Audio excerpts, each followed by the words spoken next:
하나님의 공의를 바로 세우는 시간 카이로스 시작합니다. 오늘 함께 하실 분들 소개하겠습니다. 평화나무 김용문 이사장님 나와주셨습니다. 네, 안녕하세요. 네. 평화나무 기독교 회복센터 소장님이신 김디모데 목사님도 나와주셨습니다. 예, 안녕하십니까. 네, 목사님 어서 오세요. 예. 저희 오늘 방송 시작하기 전에 한 가지 광고 하려고요. 예. 우리 역사학자 김준혁 교수님 모시고 4.3 특강 하는데요. 광고 포스터 혹시 띄워주실 수 있으실까요? 네. 4월 3일에 하는 건 아니고요. 그 네. 앞서서 오늘입니까? 예, 맞습니다. 오늘 오후 2시에 오늘 오후 2시에 예, 바로 이 장소. 아, 그래요. 예. 오늘이군요. 예. 자, 오늘 낮 2시에 서울 마포구 월드컵 북로 5가길 8회 15 지하 1층 벙커 원주에서 우리 4.3 이야기를 여러분들께 들려드리는 시간입니다. 여러분, 우리 김준혁 교수님 잘 아시죠? 네.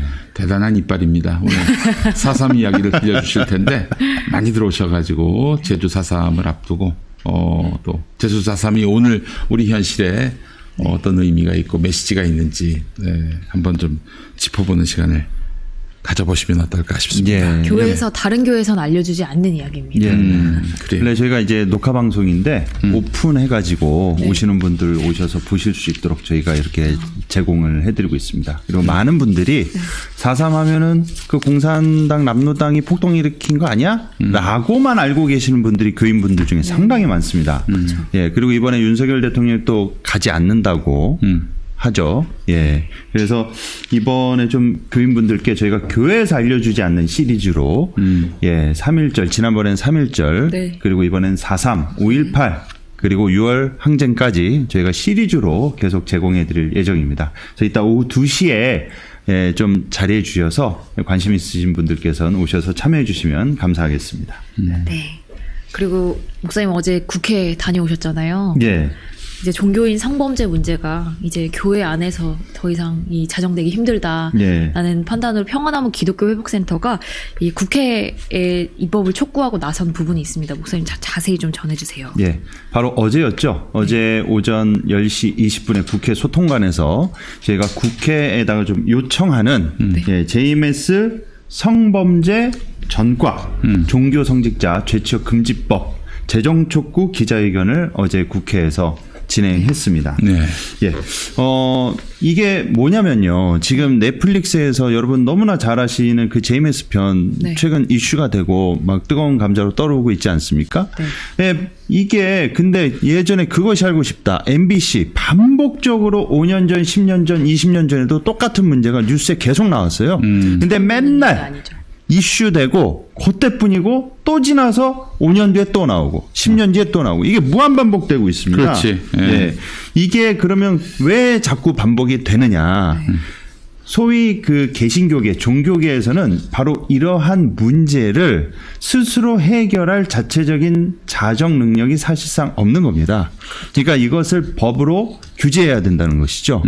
정명석 교주가 전자 발찌를 차고 나와서 또 성범죄를 또 저지른 거거든요. 예. 그러니까 무슨 문제가 있느냐. 종교계에서 특히 기독교 개신교회의 경우에는 무슨 문제가 있냐면 여러분 너무나 잘 아시는 예전에 3.1교회 네. 예, 전모 목사 예, 그 사람 또 개척해서 지금 목회하고 있고요. 그렇죠. 그리고 너무나 예전에 유명한 예, W 머시기 선교사라고 예, 미국 갔다가 다시 들어와서 또 지금 담임 목사가 돼가지고 유튜브 찍으면 설교가 나오고 있고요. 그리고 그 문제와 관련해서 뭐 언급한 게 없습니까?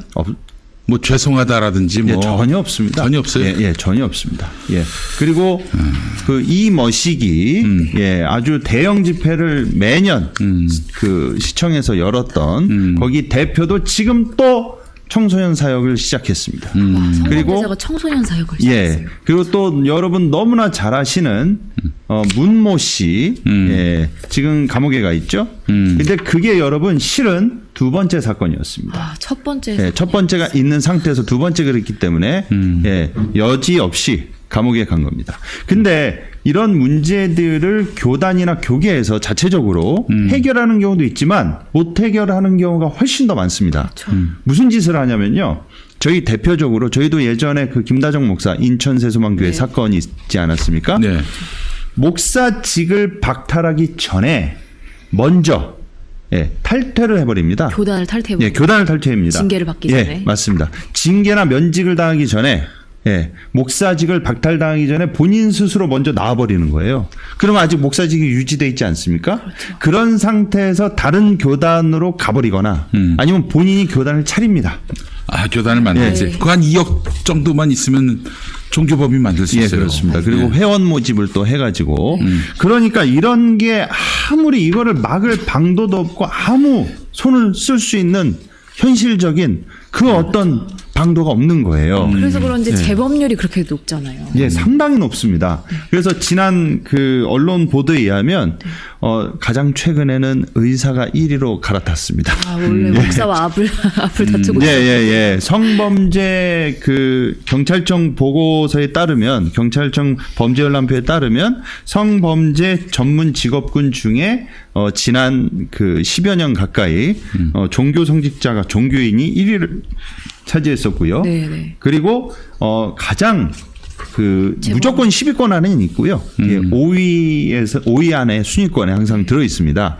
그리고 이 중에서도 다시 성범죄를 저지르고 출소 이후에 나와서 또 다시 같은 성직자를 하고 있는 네. 사람들도 상당히 많거든요. 근데 문제는 뭐냐? 이 피해자들이 종교 성직자한테 성범죄를 당했을 때 이 문제를 해결하기 위해서 교회에다가 1차적으로 문제 제기를 하면 추종하는 교인들이 너 꽃뱀 아니야? 너 신천지 이단 아니야? 이런 식으로 또 이단으로 매도해버려요. 예. 예전에 그 3.1교회 전병욱 있었을 때 거기 열심히 다니는 여성 교인이 있었어요. 여성 교인이고 어찌 보면은 피해자가 친구일 수도 있는데 그 양반이 아주 대놓고 꽃뱀이라고. 교회를 흔들려고 하는 거다. 근데 그 얘기 듣고 좀 많이 놀랐어요. 네. 아니 그런 꽃뱀이란 말은 이 성인지 감수성이 거의 제로에 수렴되는 그런 사람들로 이제 우리가 인식하는데 저기 어쩌면 자기 친구의 일일 수도 있는데 꽃뱀이라고 스스럼 없이 얘기하는 거 보고 많이 놀랐습니다. 그래서 교회에서 피해를 당해도 피해 사실을 알리지 못하는 피해자들이 꽤 돼요. 상당히 그러니까 그 통계 많습니다. 안에 들어가지 못한 피해자들도 상당하다는 예. 얘기죠. 그러면 이제 교회에서 안 되면 피해자들은 그 다음 순서인 교회 바로 윗단계 노회에다가 문제 제기를 하는데 그 노회에 있는 중직들이 이 성범죄를 저지른 가해자 목사의 친구들이나 동기 동창들인 경우가 상당히 많습니다. 그럼 뭐 친목단체지 사실상. 동생. 예, 그러니까 처벌하는 게 쉽지가 않아요. 자, 그러면 교단에다가 그 위에 단계인 마지막으로 총회에다가 하죠. 근데 그 총회에다가도 또 인과관계가 있습니다.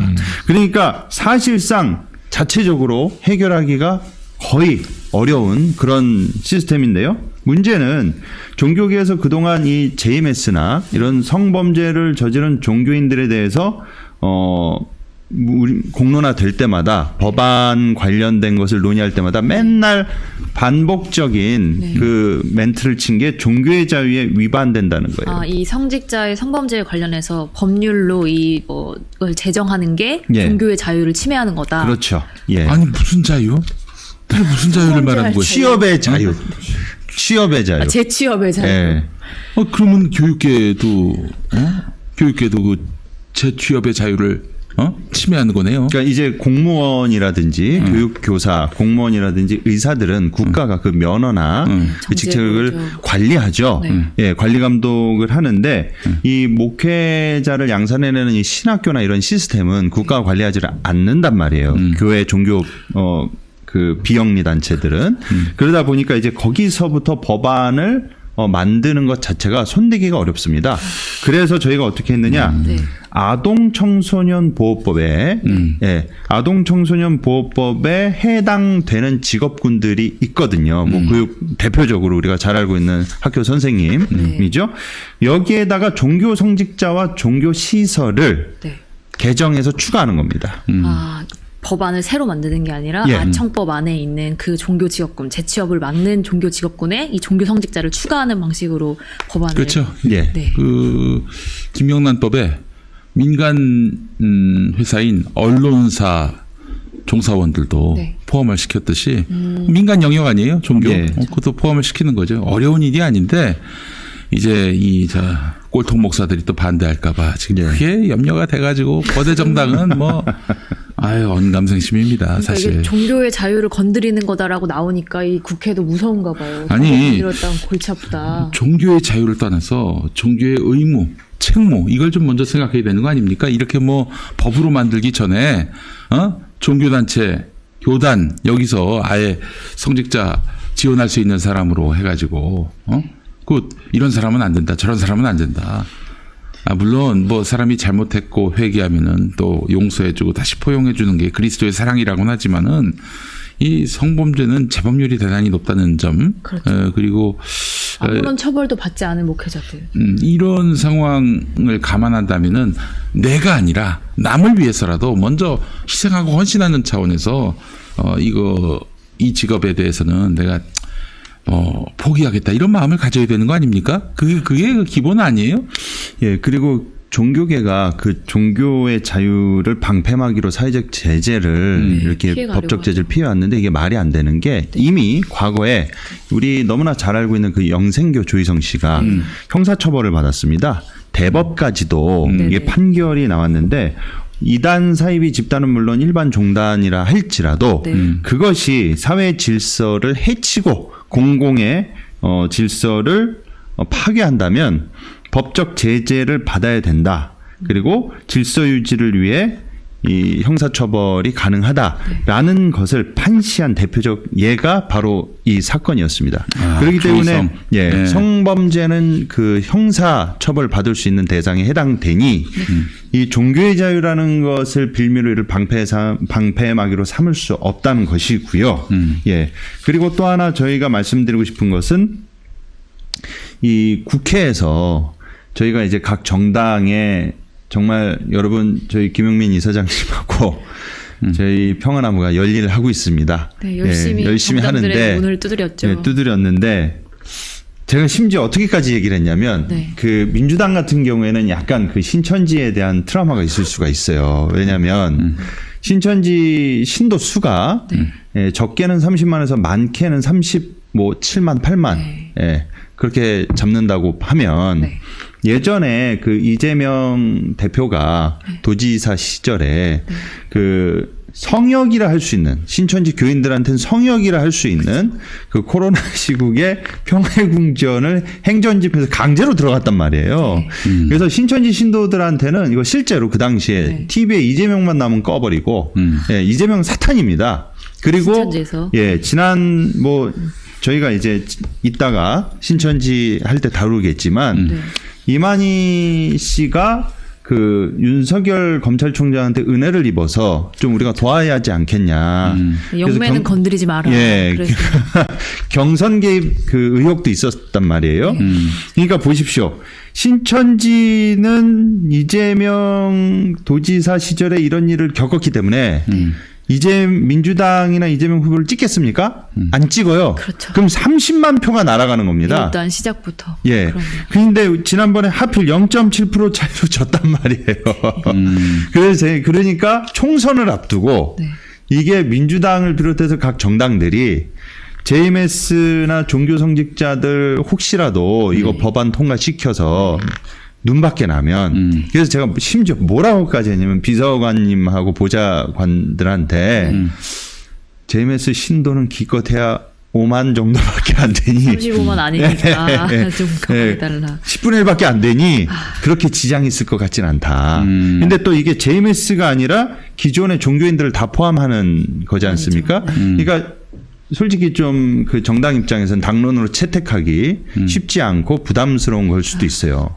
근데 저는 좀 말씀드리고 싶은 게 여러분들께서 이것을 지체할 수밖에 없는 뭐 표 계산을 해야 되기 때문에 어쩔 수 없이 뭐 그럴 수도 있다고 봅니다. 예? 그런데 그런 과정 중에 지체하면 할수록 또 그 사이에 피해자들은 또 나오고요. 그렇죠. 지금 넷플릭스 JMS 때문에 그나마 이 정도 이슈가 돼서 사회적 관심이 와서 공분이 사서 검찰총장도 강력하게 대처하겠다라고 해서 지금 이 분위기가 고조됐을 때 여론이 조성됐을 때 여러분들이 이것을 발의하고 통과시켜 주시면 너무나 좋고 감사한데 이 타이밍을 또 놓쳐버리고 내년 총선 이후로 가버리면 이게 또 무기한 발의 언제 될지 모르는 또 이 법안이 될 수가 있단 말이죠. 저는 그게 좀 아쉽고 안타까울 따름입니다. 지금 겁먹은 정당대로 움직일 수 있는 건 국민들이에요. 시민들이시고 이 방송을 보고 계신 분들이 이 법안이 반드시 필요하다 계속해서 여기저기 네. 소문도 내주시고 말씀도 해주시면 정당들이 이제 움직이지 않을까 생각이 듭니다. 그래서 저희 벙커원 교회가 솔선수범을 하는 차원에서 네. 우리 교역자들이 어린이도 청소년도 이제 대한 우리 다 있죠. 교역자들 네. 전부 성범죄 여부를 공개하기로 했습니다. 물론 저희 저를 포함한 4분 김용민이가 있고 우리 신민정 준목님 그리고 저 이경은 전도사님 그리고 오광택 네, 전도사님 다 네. 오광택이라고 했습니까? 네. 오광택은 제 예전에 총선 출마했을 때 사무장님 성함이 오광택이네요. 네. 오광석 전도사님. 예. 바로 적겠습니다. 예. 오광석 전도사님. 네. 예. 4분 다 성범죄 전과가 없습니다. 예. 성범죄 전과가 생기면 바로 이제 그만둬야죠. 그렇죠. 어린이 청소년을 대하고 또 이제 말하자면은 스승 그 이상의 역할을 담당할지도 모르는데 그 성범죄 전과가 있으면 안 되죠. 예, 저희는 이걸 다 까고 공개하고 그래서 솔선을 수범한다는 말은 틀립니다. 그 솔선수범을 하기로 했고 또 그런 의미에서 다른 교회들도 적극 동참해 주시기를 바라는 마음을 갖습니다. 예. 종교는 또 그루밍, 가스라이팅이 또 가능한 단체이기 때문에 더 위험해. 또 아이들을 대하잖아요. 어느 교회나 어린이 예. 부서, 청소년 부서 있고 예. 반드시 야청법에 종교기관 또는 종교 성직자들이 추가가 돼야 이런 무리를 더 이상 일으키지 않을 수 있고 또 그렇게 잘못한 사람들이 다시 죄치업해서 또 다른 피해자를 낳는 이 악순환의 고리를 끊을 수 있습니다. 어제 정혜민 목사님께서도 성교육 상담센터 네네. 정혜민 대표 목사님께서도 연대발언으로 기자회견 때 함께 해주셨는데요. 네. 그분이 그러셨어요. 종교 성직자한테 끔찍한 성범죄를 당한 그 목회자가 나중에 또 설교를 하고 기도를 하고 그게 유튜브 채널에 그대로 송출되는 꼴을 보면 얼마나 트라우마가 세상에 심하겠습니까? 정의는 없다. 이렇게들 생각하지 않겠어요? 얼마나 교회와 기독교의 환멸을 느끼겠습니까? 그럼 그 소자를 실족하게 하면은 성경에 어떻게 한다고 합니까? 연자맷돌을 묶어가지고 강에 던진다 이러는 거 아니겠습니까? 자, 분명히 또 말씀을 드리지만은 이거는 평화나무가 한국교회 골탕 먹이려고 하는 것이 아니라 존경을 받기 위해서 행동하는 것입니다. 이 법이 필요 없으려면 종교계가 그렇게 자정 노력을 기울이면 돼요. 근데 자정 노력을 위해서 뭘 하고 있어요? 자유 타령만 하고 있고, 자유에는 책임이 따르는 것이 있고 의무가 따르는 것이 있고 특히 교회는 헌신이 뒤따라야 합니다. 종교의 자유를 말하려면 종교의 의무, 종교의 책무를 기억해야 되는데요. 그래. 가장 윤리적으로 모범을 보여야 할 집단이잖아요. 네. 그런데도 윤리적으로 가장 썩은 모습을 보이고 있다면 우리 시민사회가 합의한 법, 이 국민들이 합의한 법적으로 제재를 받을 필요가 있다고 생각합니다. 네, 감사합니다. 네. 두 번째로 또 이분 이야기를 안 할 수가 없는데요. 지난주에 또 극대노한 분이 한 분 계십니다. 우선 여러분들 전광훈 얘기를 하려고 그러는데 전광훈은 지금 어떤 욕망을 갖고 있느냐. 네. 전광훈은 이 정권이 들어서게 된 것이 정권 교체가 된 것이 자기가 광화문에서 열심히 집회를 열어가지고 그렇게 해서 정권 교체가 된 것이다라고 주장하고 있어요. 네. 믿어 의심치 않습니다. 그래서 윤석열과 거의 공동 정권을 구성했다라고 믿고 있는 거예요. 그래서 참 많은 사람들이 추종했습니다. 교인도 그렇지만은 또 윤 정권에서 한 자리 하려고 하는 사람들이 또 대거저 그렇죠. 윤석열이 아니라 이제 정광훈 밑으로 왔단 말이죠. 그런데 요즘 모양새가 많이 구겨지고 있어요. 네, 많이 빠지고 있어요. 일단은 얼마 전 재판에서 이 윤석열 검찰에 의해 4년형이 구형됐고요. 네. 결국 집행유예이긴 하지만은 유죄 판결을 받았고요. 이미 또 경찰에 의해서 불송치가 됐던 500억 알박기 서울 북부지검 윤석열 검찰에 의해서 재기수사 명령 비슷한 거 재수사 요청을 이제 받게 됐어요. 검찰이 경찰에게 재수사 요청을 한 것이고요. 그리고 또 지금 3개 재판이 이제 이루어지고 있는데, 네. 셋 다 우리 평화나무가 고발한 사건인데, 설교 시간에 김명수 대법원장을 씹더라고. 재판이 자기 뜻대로 잘 돌아가지 않고 있구나. 이런 생각을 하게 만들었습니다. 그래서 전광훈이가 이번에 국민의힘 당대표 선출을 위한 전당대회를 앞두고 엄청나게 많은 추종자들을 국민의힘의 당원으로 입당시켰어요. 네. 왜냐? 이 당에서 나한테 밑보이면은 재미없다. 그렇죠. 뭐 이런 것들을 보여주기 위한 거죠. 뭐 그래서 10만 내지 20만이 들어갔다 이런 얘기가 나오는데 위력을 발휘했어요. 전광훈하고 다툼을 벌였던 황교안이 꼴등으로 떨어지고 10%대 미만으로 네. 떨어졌고 그리고 김재원이가 거의 꼴등이었거든요. 수석 최고위원이 됐어. 김재원이가 그래서 이제 감사의 뜻으로 가가지고 뭐 우리 전광훈 목사님 뭐 보수를 통일하셨다고 했죠. 민원을 해결해드리겠다 이런 말도 했고 뭐 보수를 천하통일하셨다 이렇게 네. 빨아주는 멘트를 했다가 지금 국민의힘에서 강하게 질타를 받고 있어요. 네.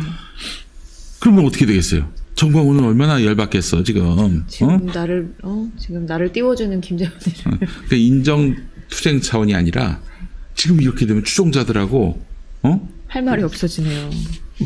이들이 다 나를 떠날 수가 있다고. 그러면 심대한 타격을 입게 된다고. 그렇기 때문에 지금 전광훈은 전전긍긍하고 있는 상황인데 어떻게 그러면 이 상황에서 뭐 홍준표가 그렇죠. 출당시켜야 된다고 김재원을 그런 식으로 얘기하고 있으니 그래서 이제 홍준표한테 개자식아 또 그랬어요. 예. 극대노를 했군요. 예. 네. 그런 식으로 해가지고 지금 전광훈은 계속해서 이제 자기를 홀대하는 자들을 비난합니다. 윤석열 빼고. 그렇죠. 윤석열 절대 빼고. 안 하더라고요. 예. 공동 정권 파트너인데 비난하면은 그걸 부정하는 것이 되니까. 예. 안타깝습니다. 우리 전광훈은 어제 그 변희재 고문하고 제가 방송을 했는데 이제 네. 그 복장 다 봤으니까 이제 그만하고 이쪽으로 넘어오라고.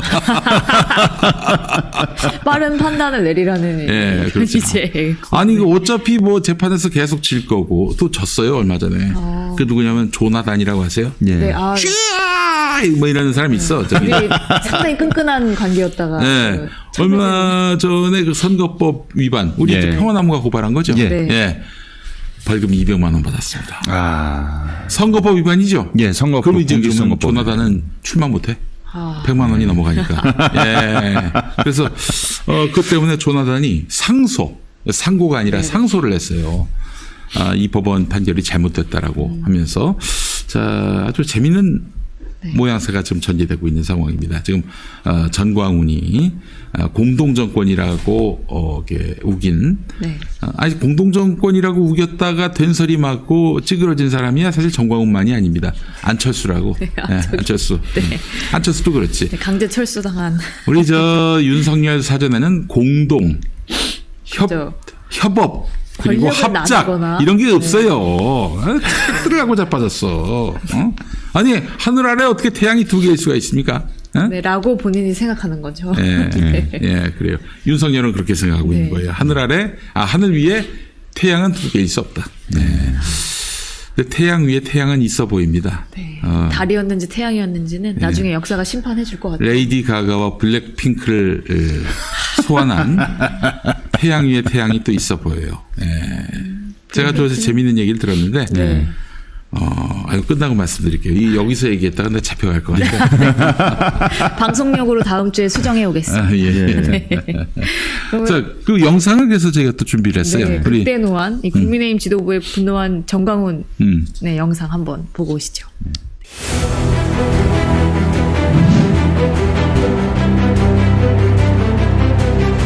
김광훈 목사님 사실 그런 면에서는 대단한 일을 하시고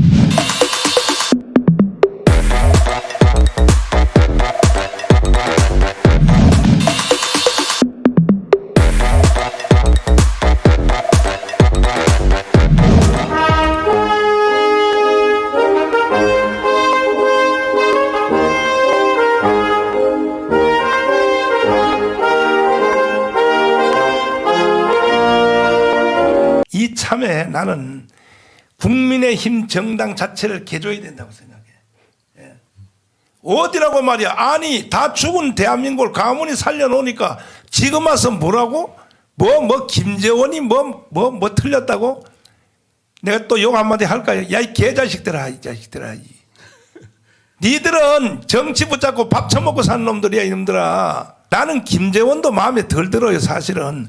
김재원 의원이 이제 겨우 눈을 뜬 거야. 이제 겨우. 그것도 자기가 최고위원 선거할 때에 사실은 그때 4등으로 아슬아슬했거든요. 올라갔죠. 예. 아슬아슬해서 나를 찾아온 거야. 와서 그래서 그 강화문에 3.1절 때 연설 한번 시켜달라고. 네, 예. 그래서 연설해서 와서 보니까 이제 눈을 뜬 거야. 네. 이야, 이 대한민국의 주체 세력이 여기 있구나. 이게 핵심이 여기 있구나 해서 감동을 먹어가지고요. 그 연설을 하고 끝나고 나서도 밑에 내려가서 나한테 귓속말로 그러는데, 이야, 목사님 솔직히 자기는 강화문 운동 처음 와봤대. 옛날에는 5년 동안 할 때도 안 나와봤대요. 이게 보니까 대한민국을 살린 주체가 여기 있다는 걸 감동을 먹었어요. 그래가지고 이제 그 다음 주에인가 우리 교회까지 와가지고, 그렇죠. 교회 와서 나하고 토크하면서 한 말이 뭐가 잘못됐냐고요. 국민 여러분, 김재현 의원이 나하고 토크한 내용 뭐가 잘못됐습니까? 홍준표 대구시장님, 당신도 강화문에 와서 연설했잖아. 내가 이런 무례한 말을 해야 되겠어. 이 자식이 말이야. 당신이 교회 집사야. 당신은 일생 동안 정치 붙잡고 밥 먹고 살았잖아. 우리는 강화문 운동이 정치가 아니야. 생존의 문제야. 생존의 문제. 당신은 여의도에서 일생 동안 말이야 정당 붙잡고 정당놀이 했잖아. 이 자식아. 홍준표, 이 자식이 말이야 어디라고 지금도 말이야 이게 대한민국 붙잡고 이 자식은 이 밥 먹고 산 도군 줄 알아. 대한민국이. 저는 정치가도 아니고 사회운동가도 아니고 저는 선지자예요. 선지자. 선지자의 말을 잘 들으란 말이에요. 보세요. 제가 하는 말이 틀린 게 있나 보십시오. 저는요 지금 지쳐가지고 이렇게 소리를 지을 욕도 할 힘도 없어요. 이런 상태인데 지금 대한민국이 말이야. 그때 말이야 대구시장 홍준표가 뭐 어찌고 저찌고. 야, 다 망한 놈의 나라를 말이야 강화문이 살려놓으니까 지금 와서 뭐 강화문을 타격해? 앞으로 내년 4월 10일 날 선거에서 공천 주지 마. 저놈들 다 잘라버려. 최고위원이고 개뿌리고 다 필요 없어. 아니 인정할 걸 인정하자고요. 솔직히 우리가 강화문 운동 안 했으면 정권 교체가 됐냐고요. 안 됐잖아. 홍준표 씨 인정할 걸 인정하자고. 이런 사람들이 저를 계속 씹고 타격하고 뭐 날 보고 이단이다 뭐다 하는데, 아니 한국이 낳은 세계적인 신학자들이 금요일마다 여기 와서 내 설교한 걸 지금 신학자들이 지금 논평을 하고 있잖아요. 뭐가 이단이에요. 이단은 정신 나가서 미쳤지요. 정신 나가가지고 말이야. 당신들 계속 이따위로 하면은요 당신들은 북한이 내려보는 간첩이야.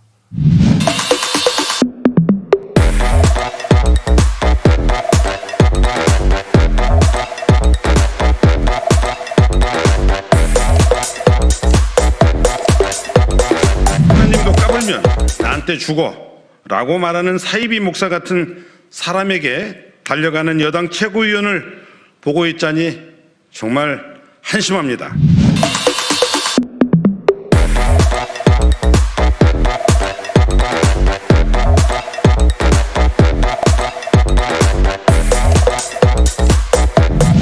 이번 주에는 또요 참 별너무 발작이 다 일어나요. And this week, once again, 아니 신발 열사라고 있어요. 저 국회에서 문재인한테 신발을 벗어 there's a man 던졌어. who threw away his shoe at 그래가지고 Boom. 잡혔다가 A few 며칠 years 만에 ago. 풀렸는데 And he was caught 내가 불러가지고 and arrested. And 위로하느라고 내 돈을 1,000만 원 after he was freed, 인터넷에 뿌려가지고 Made it 자기가 up and spread it on the 정강훈 internet. 그 이단 혐의하고 예수도 안 믿는 새끼가 지가 나를 이단이라고 and he calls me a cult, 그걸 even though he's unbeliever. 포럼한다고 인터넷에 돌렸어. And he's going to hold over new for it. 저게 인간이냐고 이 개자식아. Can we call this guy?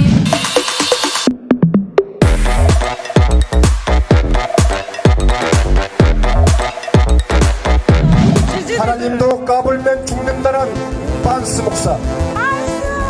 존경하는 국민 여러분, 정광훈은 과거 하나님도 까불면 나한테 죽어 라며 신성을 모독했습니다.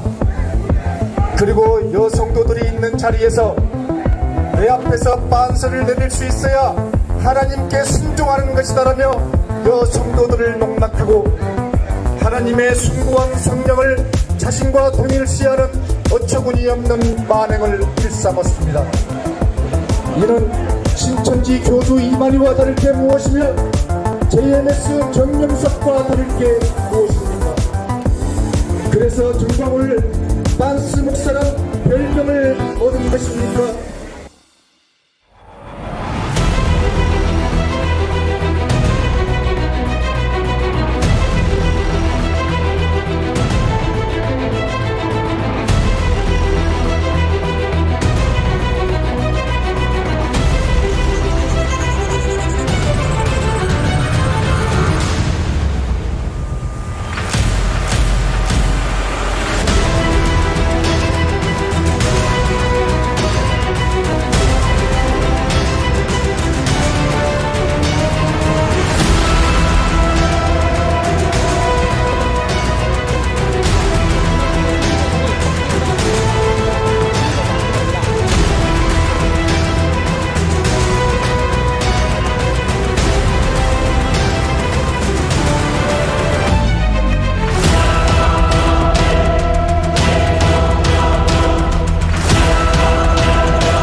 예, 저희 종교 중독 회복 강좌가 이제 찾아가는 방식으로 바뀌었습니다. 강의 형식이 예. 아니고요. 그래서 4월까지는 기존의 나눔교회에서 진행을 하고요. 네. 예, 4월 한 달 동안 저희가 신청을 해주시는 교회와 노회 네. 그리고 기관 등의 저희 아래 그 자막이 갑니다. 예. 출장 서비스를 하고요.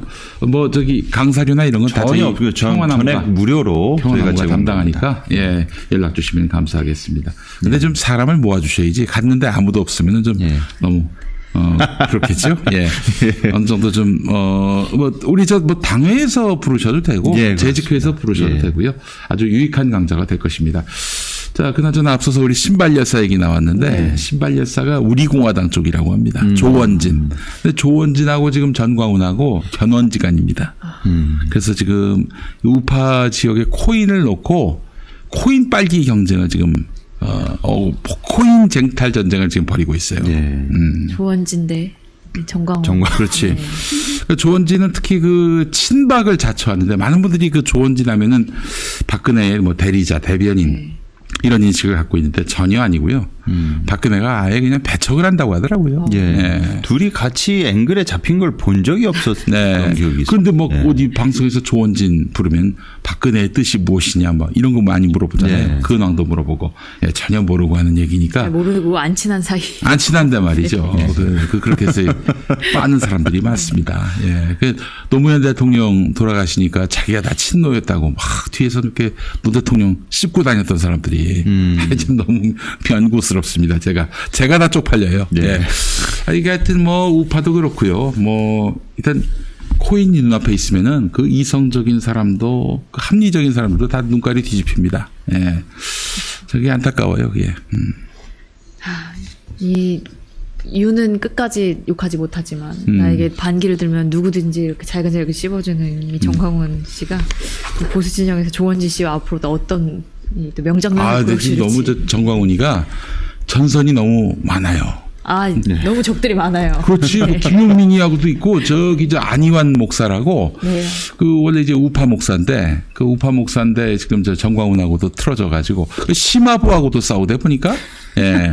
일단 2인자가 자기 흉내냈다간 절대 보지 않는 절대 봐주지 않는 것 2차 같아요. 세계대전 때 히틀러가 전선 확장했다가 어떤 꼴을 당했는지 보십시오. 예. 폭망하지 않았습니까? 아니 가는 곳마다 전선을 만드니 말이에요. 참 안타깝습니다. 예. 협력할 사람들하고 또 협력해야 되는데 뭐 자기가 왕 먹으려고 하니까. 네. 예. 이 정권 들어서서 저렇게 이 정광훈 씨만 날린 게 아니라요. 또 신천지도 지금 난리를 치고 있어요. 그렇지. 이 신천지 과천시 국민의힘 시의원 중에 신천지 활동으로 의심을 받았던 이 윤모 씨가 있었어요. 검찰 벌금 150만 원을 구형했던데 목사님 이 소식 좀 전해주세요. 예. 그 얼마 전에 재판이 있었습니다. 근데 일단 제가 여러분들께 말씀드리고 싶은 거는요. 저희 평화나무 후원 회원분들 네. 그리고 저희 평화나무와 김용민 이사장님 응원해 주신 모든 분들께 정말 감사드리고요. 저희는 효능감을 보여드립니다.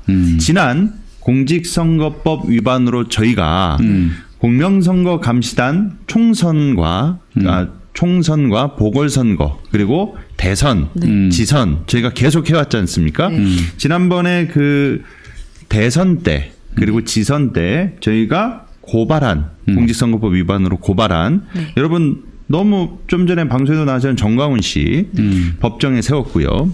김진홍 목사도 법정에 세웠고 조전혁 교육감도 법정에 세웠고 그리고 국민의힘 과천시 의원 이 분도 법정에 세워서 검찰이 의원직 상실이 될 수 있는 150만 원 벌금을 구형했습니다. 100만 원 이상 벌금 받으면 예. 의원직 상실하게 되죠. 얼마나 여러분 특히 후원 회원분들 얼마나 만족스럽게 저희가 효능감을 보여드리고 있지 않겠습니까? 그러니까 여러분 많이 평안한 힘을 실어주시길 바라겠습니다. 내용이 뭐였냐면요. 네. 이 과천시 이 윤모 후보가 전력이 신천지 출신이다라는 의혹이 있었어요. 간부였다. 예, 신천지와 아주 밀접한 연관이 있었다. 그래서 이것에 대해서 CBS가 의혹 보도를 했는데 전면 부인했습니다. 예. 근데 이 부인한 내용이 그 당시에 지선 그 기간 동안에 공직선거법상 허위 사실에 해당되거든요. 그래서 저희 평화나무 공명선거 감시단이 선관위에 신고를 했고요. 선관위가 경찰에 수사 의뢰를 했습니다. 예, 그래서 경찰이 수사를 확인해 본 결과 위반에 해당된다고 해서 기소가 됐고요. 검찰 송치됐고 검찰은 기소했고 공판이 열려서 얼마 전에 바로 어제였죠. 예, 엊그제 그 재판에서 검찰이 150만 원 벌금을 구형한 사건입니다. 150만 원이요? 검찰이 150만 원 구형한 거예요. 100만 원 이상이면 의원직이 상실되죠. 예. 어떤 판결이 나오는지 물론 1심 선고와 예, 그리고 2심 대법까지 지켜봐야 되겠지만 예, 어쨌든지 간에 이게 선관위에서 봤을 때 위법에 해당돼 보이고 예. 경찰 수사를 통해서도 위법적 요소들이 나와서 송치가 된 사건이기 때문에 예, 어쨌든 이 국민의힘뿐만 아니라 이 신천지가 자신들의 교인 또는 한때 교인으로 있었던 사람 그리고 또 신천지 소속인데 이게 본인이 숨기고 있는 것인지 알 수가 없단 말이죠. 예, 이런 사람들의 특히 정치적 공인에 대해서 예, 이런 정보를 왜곡하거나 숨기는 경우가 많습니다. 그리고 신천지 같은 경우에는 여야를 막론하고 예전부터 정치적으로 자신들의 이해관계에 있는 사람들을 키워오거나 뭔가 커넥션을 계속 유지해 왔거든요. 그렇죠. 정치계뿐만 아니라 언론계에도 많이 심고 있었죠. 이게 당장 뭐가 문제냐면요. 과천시 시의원이 신천지 교인이거나 만약에 신천지 쪽 친신천지 사람이면 과천시는 신천지의 본산이 있는 곳입니다. 본부가 있는 곳이에요. 그러니까 신천지와 관련된 부동산 문제에서부터 온갖 것들에 대해서 어떠한 혜택을 주거나 혹시라도 특혜를 주는 것이 아닌지 예, 감시를 해야 되고 이 부분을 시민 여러분들께서 반드시 이거를 확인하고 짚고 넘어가셔야 된다는 것이죠. 그렇지 않아도 지금 신천지가 과천에 있는 예배당을 합법화하려고 지금 계속해서 시도하고 있어요. 그래서 지금 시민들이 반대 서명을 추진하고 있는데요. 예. 만약에 이런 합법화 시도에 결정을 내릴 권한이 있는 시의원이나 이런 정치계에 있는 사람들이 있다면 영향을 줄 수 있는 거예요. 신천지 교세 확장에 도움을 줄 수 있고 이 시민들이 반대 서명을 추진해도 실제로 판단을 내리고 결정을 내리는 그런 의원으로 이 사람이 신천지 사람들이 가 있다면 이건 돌이킬 수 없는 결과가 이루어지죠. 그 시의원 수준에서 끝나는 게 아니고요. 이게 뭐가 문제냐면 일단 윤석열 정권이 들어서자마자 신천지가 다시 활개치고 있습니다. 이거는 명백한 사실입니다. 자, 불과 3년 전에 저 자료화면 한번 보여주시기 바랍니다. 불과 3년 전에 대구발 신천지 코로나 그 확산 여파로 인해서 그 당시에 경기도 가평에 신천지 평화의 궁전에서 열린 기자회견 때 저 보십시오. 이만희 씨가 어떻게 했습니까? 면목이 없다면서 엎드려서 절하면서 대국민 사죄를 했습니다. 그 당시에 이제 너무나 여러분 잘 아시겠지만 이재명 경기도지사가 평화의 궁전 행정 집행을 하기도 했었죠. 자, 이랬던 신천지가 지금 어떻게 됐냐면 보십시오. 네, 자료화면 부탁드리겠습니다. 최근 여성 시대 표지 모델로 등장을 했습니다. 이제는 아주 대놓고 말입니다. 여성시대 잡지 꽤 유명한 잡지 아닌가요? 예, 여성시대? 예, 처음 들어본 작품인데. 예, 그 아주 방송하고 이름이 좀 비슷해서 예, 아닐 거예요. 저 유력지 아니에요. 유력지는 아닙니다. 그래도 교보문고에서 판매할 정도의 어떤 그 예. 월간지잖아요. 예. 이랬던 신천지가 보십시오. 최근 여성시대 표지 모델로 떡하니 나오는 거는 둘째치고 대구에서 대대적인 10만 명 이상 운집한 수료식을 또 개최를 했습니다. 그 홍준표가 허락한 거예요, 저거. 예, 홍준표 대구시장이 옹호했죠. 그런데 이제 저희 평안하면 공동선거감시단이 지난해 2월 18일 날 네. 신천지 이만희 교주랑 청년회장을 공직선거법 위반으로 또 저희가 고발을 했는데 네. 예, 서울중앙지검 앞에서 저희가 기자회견을 열어서 또 진행을 했었어요. 네. 그리고 불법 선거운동에 대해서 개입한 것에 대해서 저희가 이제 규탄도 하고 네. 그랬는데 경찰이 결국 또 무혐의 처분을 내렸죠. 근데 이건 또 그 당시에 무슨 문제가 있었냐면 네. 신천지가 이제 그 당시에 국민의힘 경선을 앞두고 신천지 신도들한테 국민의힘 당원 가입을 지시하고 윤석열 후보를 도우라는 이만희 총회장의 지시가 있었다. 이거를 그 당시에 탈퇴자들이 폭로했습니다. 예. 그랬었죠. 그러니까 구역장 이상 간부들한테 국민의힘 당원 가입을 지시했고요. 그리고 각 당의 20대 대통령 선거 예비 이게 등록이 시작된 그 시점에 당원 가입 지시가 직접 만남 형식으로 이루어졌다. 왜냐하면 기록이 남기면 이게 파장이 클 수가 있기 때문에 이렇게 상당히 디테일하게 내부 폭로가 이어졌단 직접 말이에요. 만나서 자료를 남기지 않고. 예. 네. 그래서 이 내부 고발자의 주장에 따르면은 국민의힘 당원 가입 지시를 설명하는 과정에서 이만희 총회장이 당시 편지 하나를 써줬다. 근데 윤석열 그 편지 내용이 뭐였냐? 윤석열 검찰총장의 도움으로 내가 나올 수 있게 되었으니까 은혜를 갚아야 되지 않겠냐 해서 국민의힘 당원 가입을 말했다. 그래서 이만희 교주의 지시가 있었음에 대해서 아주 구체적으로 언급을 했었죠. 이 내용은 홍준표 지금 대구시장도 얘기를 했던 바예요. 그런데 비난을 해놓고 대구시장이 되니까 이 신천지의 위력을 알았는지 10만 명이 모인다는데도 신천지를 옹호하는 발언을. 아니 그러면 최소한도로 경찰은 말입니다. 이 증언자에 대한 참고인 조사라도 하든지요. 예. 그리고 이만희 총회장에 대해서 소환 조사를 했는지도 제가 모르겠습니다. 이렇게 너무나 어처구니 없게 이렇게 윤석열 당시 후보 대통령에 관련된 모든 사건을 일괄 무혐의 처리하는 듯한 이런 모습을 보여줬기 때문에 이후로 아주 그냥 정권이 바뀌자마자 예, 신천지 같은 사이비 단체들이 그야말로 이제 날뛰고 있는 판을 치고 있는 그런 상황이 벌어지고 있는 겁니다. 예. 또 이제 신천지 간부들 성범죄 의혹도 있어요. 그러니까 전국 신천지 피해자 연대가 지난 14일에 경찰청 앞에서 이제 신천지 성범죄 의혹 고발을 하는 기자회견을 가졌습니다. 그래서 신천지 총회 총무 고모 씨 그리고 또 강제 개종 피해자 연대 대표 광모 씨를 여신도 성폭행 혐의로 이만희 총회장을 비롯해서 그 간부들은 또 증거인멸 혐의로 경찰에 고발을 했습니다. 근데 이 신천지 전국 청년회장이자 또 요한지파 청년회장이었던 이 유모 씨가 증언문을 자세히 썼는데요. 신천지 총무 고모 씨가 여신도를 성폭했다는 내용이 아주 자세하게 담겨 있고요.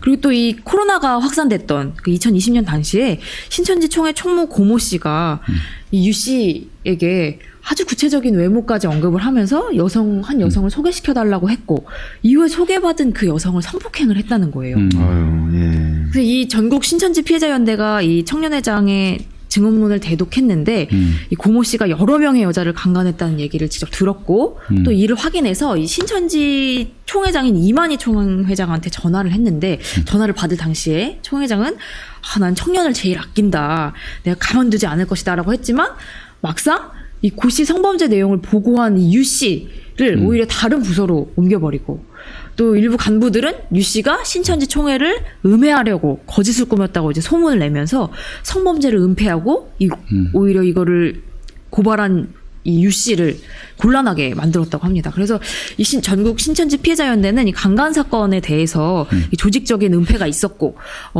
이런 내용에 대해서 이제 빨리 수사를 해달라고 촉구를 한 상태고요. 특히 이 과정에서 피고발인 일당이 피해자들을 막 회유하고 협박하면서 이 피해 사실을 진술하지 못하게 한 이 정황이 나타난다는 거예요. 그래서 이 부분도 철저히 수사해달라 그리고 엄벌해달라고 지금 요청한 상태입니다. 예. 그러니까 전국 신천지 피해자연대가 또 마지막으로 그 강력하게 이야기하는 게 뭐냐면 이거는 신천지 안에서 정신적으로 세뇌당한 상에서 어떤 판단도 할 수 없는 그런 상황에서 발생한 성폭력이다. 그렇기 때문에 반드시 엄벌을 해야 된다라고 계속해서 이제 주장을 하고 있는 거죠. 근데 이 사건이 최근에 일어난 일이 아니에요. 작년에도 이미 전국 신천지 피해자연대가 나섰던 상황인데도 지금 처벌을 받거나 제대로 된 수사도 지금 이루어지지 않고 있어요. 그런가 하면은 또 이만희 이 총회장이 헌금을 편취했다는 것도 이제 수사 요청에 배임 횡령. 들어갔는데, 네, 그러니까 이 신천지 신도들이 매년 한 명씩 전도를 해야 되는데 전도를 못하면 110만 원의 벌금을 낸다고 합니다. 담임 목사님으로 이제 담임 목사님으로 계시는데 이제 성도들이 한 명씩 이 전도를 못하면 110만 원을 벌금하는. 그렇지. 얼마입니까? 어떻게 벌금을 낼 수가 있나? 전도를 못했다고. 근데 이 110만 원을 차라리 110만 원을 주지 전도 당한 사람한테. 그래서 이 110만 원을 거두면 어떻게 사용하냐면요. 100만 원은 이제 지파 전도비로 사용하고 이 10만 원은 1년간 전도를 가장 많이 한 사람에게 이 시상을 하겠다라는 명목으로 110만 원을 걷어들였다고 해요. 그런데 이 상금을 알고 봤더니 이만희 총회장이 편취했다는 겁니다. 그러니까 이미 1등은 정해져 있어요. 이만희 총회장. 이분이 전도를 가장 많이 한다는 거예요. 그래서 이 막대하게 거들어들인 헌금을 이 이만희 총회장 1등인 이만희 총회장이 먹고 그리고 이제 1, 2등은 실제로 얼마씩을 받았냐면 10만 원씩 줬다는 거예요. 한 명한테 걷어들인 건 110만 원씩 걷어들여서 자기가 다 먹은 다음에 전도 1등한 사람과 전도 2등한 사람한테는 10만 원씩만 상금으로 수여했다라는 거죠. 이게 지금 총 금액이 100억 원대에 이를 수 있다라고 전국 피해자연대는 이야기를 하고 있어요. 100억 원이요? 네. 생각해보세요. 한 명이 110만 원을 낸다고 하면 그 10명, 100명, 1000명 또 지금 30만이 가까이 된다고 이걸 하면 또 종교적으로 보면은 아주 그냥 새끼들 전도를 얼마나 못했으면은 벌금이 이렇게 많이 있겠습니까? 아무튼 전국 피해자연대는 이 지금 헌금 편취했다. 이게 100억대에 이르는 금액이다라고 하면서 수사 요청한 상태입니다.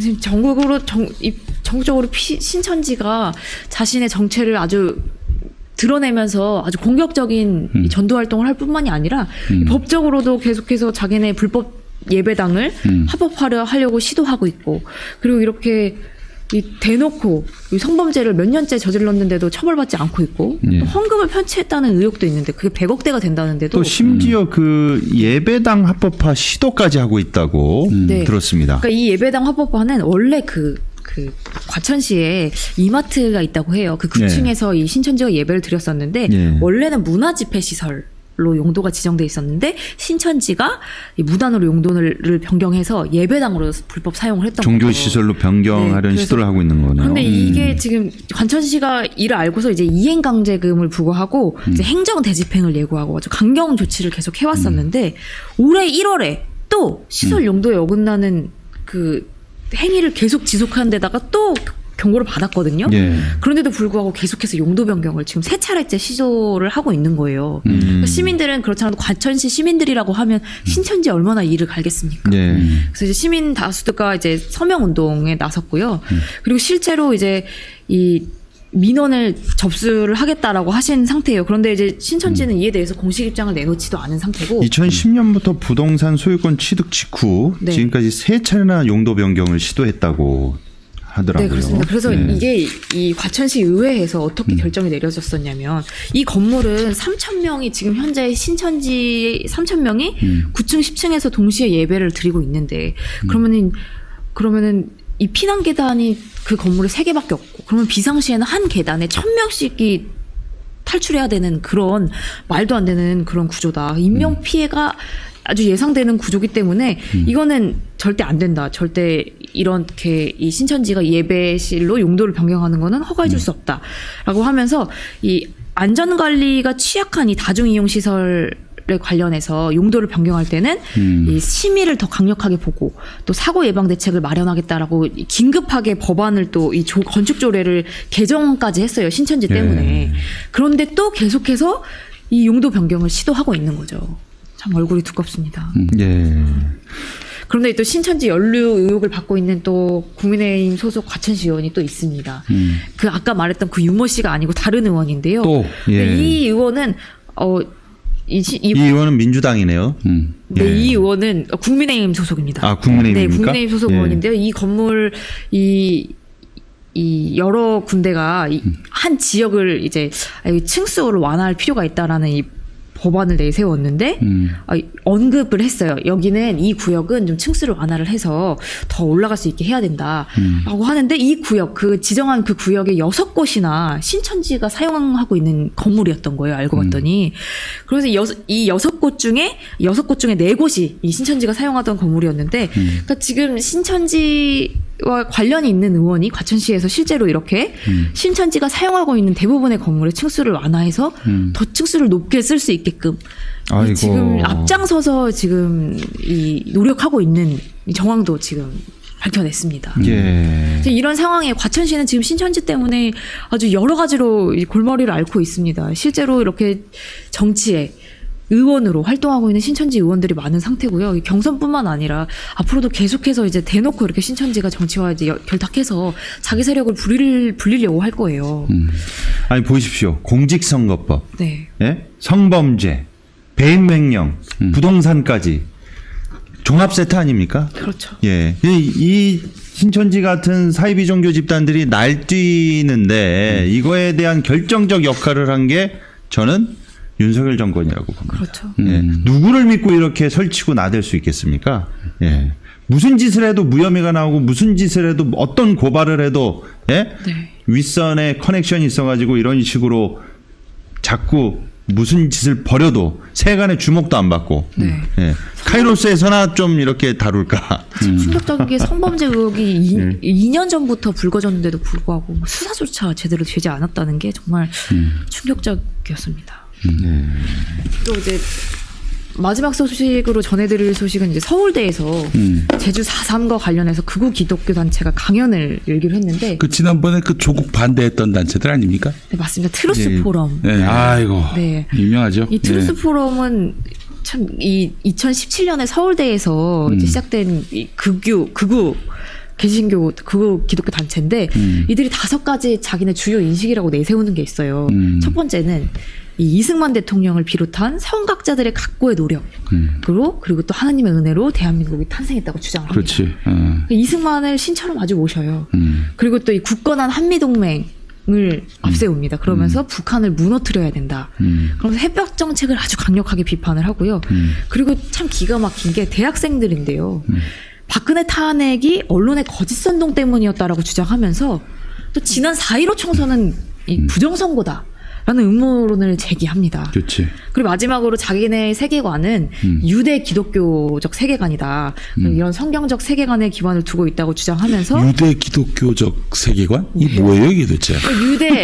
유대 기독교적 세계관이다. 근데 아니 이- 유대교적 기독교를 타파한 지가 언젠데 바울 때부터 타파된 건데. 되게 교리적으로도 무슨 앞뒤가 안 말이야, 맞는 게 도대체 이게? 이 하나님 말씀과 천부인권을 수호하는 것이 보수주의라면 이 전부 다 기독교인들은 다 보수주의다 이렇게 주장을 해요. 글쎄 말이에요. 그런데 이제 이 홈페이지를 가봤더니 해방신학과 민중신학은 약자에 대한 사랑과 배려를 하나님 말씀보다 우위에 두고 성경을 재단한다라고 하면서 비판을 하고 있거든요. 그런데 이 극우 기독교 단체가 하나님 말씀과 이 약자 보호를 완전히 분리시키면서 뭔가 더 위에 있어야 하는가 막 이런 이야기를 하는데 그리고 또 자기네가 유대 기독교적 세계관을 주장하잖아요. 근데 유대교가 말씀 중에 최우선으로 받드는 게 모세오경 아닙니까? 그렇지. 그런데 그 모세오경 율법의 주된 내용이 약자보호법입니다. 이 약자보호, 사회적 약자를 어떻게 보호하고 배려해야 되는지 그 어느 성서보다 율법서에 아주 구체적으로 명시가 되어 있어요. 그리고 또 예수님의 하나님 운동은 결국에는 이 율법의 본래 정신을 회복하려고 했던 유대교 갱신 운동 아니었습니까? 그러면은 결국에는 이 약자들을 보호하는 거는 하나님의 말씀을 따른다고 하는 사람이라면 네. 더군다나 이 유대 기독교라고 하는 뭐 알 수 없는 말을 따르는 사람이라면 이 하나님 말씀이 곧 약자 보호다라는 그렇지. 것을 알 수밖에 없는데 이렇게 말도 안 되는 주장을 합니다. 근데 이 단체가 지난달에 열었던 강연이 뭐냐면요. 이 노동 문제의 이상과 현실. 나는 왜 전향했나 하면서 강사가 누구였죠? 김문수 경사위원장을 지금 이 강사로 해서 나는 왜 전향했나 김문수인데. 하는 네. 김문수입니다 네. 하는 네. 그 김문수 지금 경사노위원장을 이 강사로 모셔서 특강을 했습니다. 그러니까 어떤 조직인지 이제 이 정도 소개 드렸으면 이제 예상을 하실 수 있을 것 같아요. 근데 이제 4.3 사건을 이 남로당의 폭동이다. 라고 주장하는 단체인 거예요. 참 이게 언제적 얘기를 아이고. 참. 그러면서 이제 여기서 강연을 열려고 했더니 이제 서울대에 대자보가 붙은 거죠. 이 제주 4.3 사건을 대한민국 건국을 부정하는 남로당의 폭동이다라고 주장하는 이 극우 기독교 단체가 여기서 서울대에서 강연을 열어서는 안 된다라는 대자보가 붙은 거예요. 깨어있는 학생들이 그렇죠. 대자보를 이 대자보의 주요 내용을 좀 살펴보면요. 강연에서 상영되기로 했던 영화가 탐라의 봄이라는 영화인데 이 영화의 주된 내용이 뭐냐면요. 4.3 사건은 재헌 의원을 뽑는 선거를 막기 위해서 남한 내 공산주의자들이 일으킨 사건이다라는 내용을 담은 영화예요. 이 영화가 상영될 건데 과연 이 강의가 제대로 된 강의냐 문제를 제기했고요. 또 강사로 온 사람이 김영중 전 제주경찰서장이에요. 이 사람은 이 남로당 제주도당 지령서 분석이라는 책을 냈던 사람입니다. 이 대표적인 이 제주 4.3 오적 중에 한 명이에요. 그래서 이 게릴라를 진압한 군과 경찰을 정당했다라는 식의 이야기를 해서 제주 오적의 1인이라는 오명을 얻은 인물인데 이 대자보에서 서울대 학생들이 이렇게 얘기했어요. 제주 4.3이 무장폭동이고 위급 시기이기에 미군정과 대한민국 정부의 학살 진압이 정당했다라는 이 사람의 인식은 한국전쟁 시에 있었던 학살 그리고 5.18 광주 학살 등의 국가폭력을 정당화한다라고 비판을 하면서 이제 쓴소리를 한 거죠. 그러니까 이제 서울대 안에서 이 트루스 포럼과 같이 극우 기독교 이 강연이 열리기도 하고요. 또 서울대 안에서 이 극우 기독교 이 트루스 포럼의 이 남로당 폭동이었다 제주 4.3은 주장하는 이런 단체를 또 부정하는 서울대의 흐름이 있기도 합니다. 저는 이 대자보를 쓴 학생들이 조금 더 서울대 주류였으면 좋겠다는 생각을 하는데요. 이 트루스 포럼이 그 지부도 있다고 들었습니다. 지부가 예. 상당히 많아요. 대학마다 지부가 있는 거예요. 고대, 연대, 부산대, 이대, 한동대, 총신대 뭐 여러 대학에 지부를 두고 있다고 하는데 예, 제가 예전에 좀 재미있는 에피소드를 하나 말씀드리면 예, 트루스 포럼 얘네들 홈페이지 커뮤니티 게시판 보면 예, 저희 카이로스 옛날에 했던 걸 캡처해서 올려가지고 예, 기독교 좌파 부분 우리 이사장님하고 제 사진을 얘네들이 올려놓은 게 있습니다. 고마워라. 인지도 높여주고 고맙네. 예. 저는 이게 이렇게 많은 대학에서 고대, 연대, 뭐 이대 뭐 이런 대학은 우리 유명한 대학이잖아요. 많은 학생들이 가고 싶어하는 대학이고 네. 이런 대학에 지부를 두고 이런 단체가 활동한다는 사실 자체가 너무 슬펐습니다.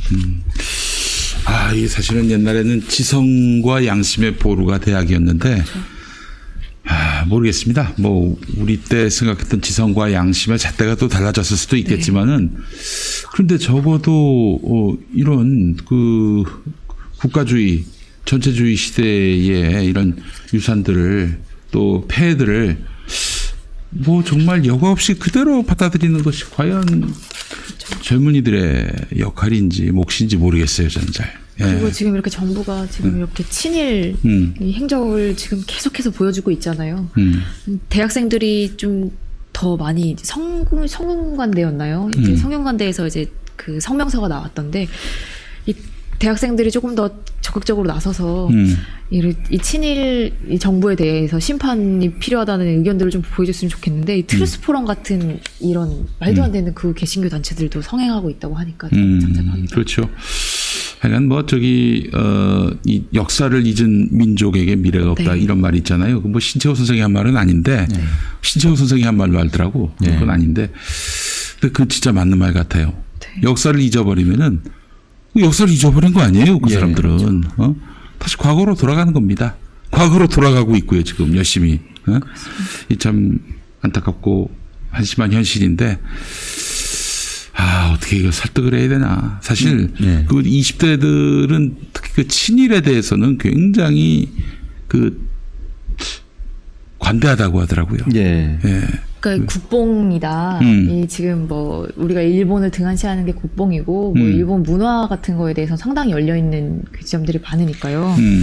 그런데 이게 국뽕 차원이 아니라 역사 인식 그럼. 문제인 것 같아요. 이게 지금 그 세대들 상황에서는 좀 어떤 지점이 있냐면 저희가 좀 진단하듯이 좀 말씀을 드리면 이 친구들이 보낸 10대 때 촛불 집회가 있었단 말이에요. 그러니까 이 친구들이 이제 성인이 되고 나서 처음으로 겪은 정부는 문재인 정부가 첫 스타트입니다. 근데 문재인 정부가 이제 한일 외교가 악화된 상황에서 이제 일본의 경제 그런 정책에 대해서 대응하기 위해 했던 것들이 그러니까 저는 이제 가장 여기서 본질적 문제는 언론의 왜곡이 심했다고 보여집니다. 그렇지.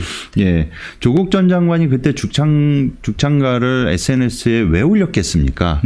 아무도 이 행정수반과 언론이 이 한일 관계에 있어서 오히려 무슨 뭐 기자들이 뭐 친일파들입니까? 친일 일본 입장을 대변한 기사들을 쏟아져 내오면서 문재인 정부가 외교 정책을 이런 식으로 하면 안 된다는 식으로 상당히 그때 여론몰이를 했습니다. 더불어서 또 한 가지 말씀드리고 싶은 것은 이 세대들 입장에서 봤을 때는 처음으로 겪은 정부가 문재인 정부이기 때문에 이 과거에 있었던 우리 어떤 이 친일 행각을 이어온 반민특위 해체 이후에 그 역사들에 대해서 좀 디테일하게 가정이든 공교육에서 좀 받을 만한 그 교육을 받을 만한 기회 그리고 이거에 대해서 좀 어느 정도 배우고 익힐 기회가 그렇게 많지 않다. 그리고 또 더 중요한 문제는 뭐냐면 뉴라이트를 비롯해서 보수 언론들이 지금 자꾸 강조하는 게 건국절이란 말이에요. 뭐 아실 분들은 아시겠지만 건국절을 딱 강조해 버리면 건국 이후에 이전에 있었던 모든 독립운동사가 묻혀버립니다. 그렇죠. 그걸 통해서 얘네들이 노리는 궁극적 목표는 뭐냐? 지들의 친일 행각을 덮기 위한 하나의 스킬이에요. 이거는. 네. 그러니까 이것에 대해서 대놓고 말할 수가 없기 때문에 건국절 드립치고 건국절을 자꾸 주장하는 사람들의 본질적 핵심은 그 이전에 있어 왔던 독립운동사의 수많은 과정 중에 벌인 친일 행각에 대해서 덮기 위한 게 실은 그 본질이다. 이거에 대해서 저는 좀 이 지금 10대에서부터 예, 좀 20대 친구들, 이 젊은 친구들이 이 내용에 대해서 좀 인지를 하고 이것을 좀 더 많은 사람들한테 공론화해서 알려야 되는데 레거시 미디어를 비롯한 다수의 이제 보수 언론과 그쪽 진영과 커넥션이 있는 집단들에서는 이것이 공론화될수록 자기들한테 치명타거든요. 그러니까 이슬에 옷 젖듯이 서서히 교육 자체를 장악해버려 가지고 오히려 이 문제에 대해서 관심 없고 마치 반일하는 것이 촌스러운 것처럼. 그렇죠. 촌스러운 것처럼. 네, 촌스럽고 옛날 진보 꼰대, 민주화운동 꼰대, 386 꼰대들이 하는 짓이다. 그러니까 우리는 반일 싫어. 그 북한하고 왜 친하게 지내야 돼? 난 관심 없어. 통일 관심 없고. 네. 통일 관심 없고. 반일 관심 없고. 이런 식으로 분위기를 조성해서 이슬에 옷 젖듯이 이 차근차근 쟤네들은 밟아왔단 말이에요.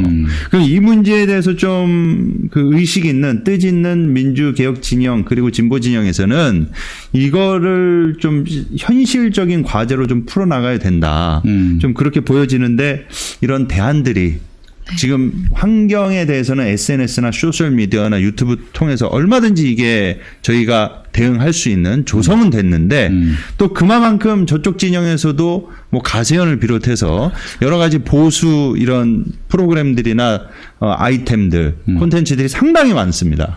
그러니까 거기에 또 휘둘려요. 그러니까 이 끝나지 않은 전쟁은 반민특위 해체 이후에 아무래도 언제 끝날지 모를 이 전쟁을 계속 해나가야 되지 않겠는가. 그리고 당장 좀 뭔가 이렇게 반일 프레임에 대한 이런 패러다임을 좀 이제는 뭔가 새롭게 바꿔야 될 시기가 아닌가. 이 젊은 세대들한테 먹힐 수 있는 이 문제의 심각성을 피부에 와닿을 수 있도록 이 친구들을 단순히 계몽한다는 그런 꼰대적 발상이 아니라 몰라서 그래 이거 말고 몰라서 니들이 뭐 몰라서 그리고 정치 관심 없어 그러고 다그칠 게 아니라 뭔가 이렇게 공감대를 형성할 수 있도록 자연스럽게 유도하는 방향으로 갈 수 있는 그런 좀 전략적 접근이 필요하지 않을까 싶습니다. 그 단계까지 가기엔 너무 늦은 것 같고 뭐 결과적으로 좀 우리가 이런 시대의 고통을 좀 당해봐야 알 수 있지 않을까. 후쿠시마산 농산물 먹게 생겼어 봐야 젊은 세대들이 잘못했구나. 그거는 뭐 말로 글로 설명할 수 있는 건 아니고 사실 민주정부 15년이었거든요. 15년 동안에 뭐 무수히 많은 뭐 교과서도 이제 개편이 됐고 또 그런 현장 교육도 있었고요. 또 역사 교육 뭐 다방면에서 이루어졌지만은 이렇게 됐다면은 좋은 세월이 너무 길었구나 하는 생각도 들 수밖에 없는 거고 할 수 없어요. 뭐 우리는 뭐 충분히 정보를 제공할 수밖에 없지만은 그 정보를 안 듣겠다면 뭐 어쩔 수 없는 거 아니에요. 예? 뭐 자기가 겪어봐야지 뭐. 네. 어쨌든 우리 기성세대라고 하는 분들은 이 젊은 세대를 이해하기 위해서 좀 더 그들이 겪었던 경험과 어려움들을 좀 더 이해할 필요가 있는 것 같고요. 또 젊은 세대들은 꼰대적인 발생이라는 생각 말고 경륜과 지혜를 좀 존중할 수 있는 사회가 되면 좋지 않을까. 하긴 뭐 우리가 과거 시대를 잊게 되는 이유는 그 과거와의 어떤 단절감 때문이죠. 많이 좋아졌어요. 많이 우리가 배불러졌고 이런 부분들이 있는데 정말 대통령 하나 바뀌었다고 1년 만에 완전히 이 나라가 아주 엉망진창이 돼버린 거를 아직 1년이 안 됐습니다. 1년도 안 됐어요. 5월 10일에 취임했으니까 당선되고 1년이 지났는데 정말 10년 같은 세월이 지났습니다. 할 수 없죠. 뭐 경험을 더 해보는 수밖에 없는데 뭐 그래도 요즘에 또 2030 세대들이 윤석열을 찍었던 세대들이 많이 생각이 바뀌고 있는 것 같아가지고 한편으로는 좀 다행이지만은 그러기에는 너무 늦었다라는 생각도 들고 또 이 결과적으로 또 이런 생각도 해보는데 뭐 윤석열뿐만 아니라 우리 정치가 어떤 효능감을 주지 못하면은 사람들이 절망할 수밖에 없다. 정치에 더 이상 희망을 갖지 않을 수 있다. 그런 점에서 보자면은 지금의 뭐 흐리멍텅한 이스나만한 정치를 하고 있는 민주당 내 정치인들도 뭐 대우각성을 해야 되지 않겠나 싶어요. 지지를 받지 못할 때는 이유가 있죠. 그렇죠. 오늘 카이로스는 이 윤석열 정권에 들어서자마자 아주 사이비들이 판을 친다는 이야기를 좀 사이비들이 전해드렸는데요. 판을 치는 세상입니다, 정말. 사이비들이 서로 권력 관계를 두고 투쟁을 하지 않나 아주 그냥. 또 그 이전에 뭐 이른바 정통이라고 하는 세력과 이단 사이비에 금이 사라졌어요. 금이 사라진 이 현실도 우리가 재탄에 맞지 않을 수가 없는 것입니다. 저희 어제 있었던 그 기자회견 소식을 마지막으로 한 번 더 강조드리고 싶은데 지금 JMS가 전국적으로 이렇게 이슈가 될 때 성범죄 전과가 있는 종교 성직자들이 재취업해서 다시 교회에 영향력을 끼칠 수 없도록 하는 이 법안을 이 평화나무를 비롯한 이 여러분들께서 이 목소리를 계속 내주셔야 진짜로 이제 법안이 되고 우리 사회를 자정할 수 있는 이 종교계를 자정할 수 있는 그런 길이 열리지 않을까 싶습니다. 계속해서 관심 가져주시고 응원해 주시기를 부탁드립니다. 오늘 카이로스는 여기서 마치고요. 함께해 주신 김용민 목사님 그리고 김디곤의 목사님 감사합니다. 다음 주 이 시간에 뵙겠습니다. 고맙습니다. 감사합니다.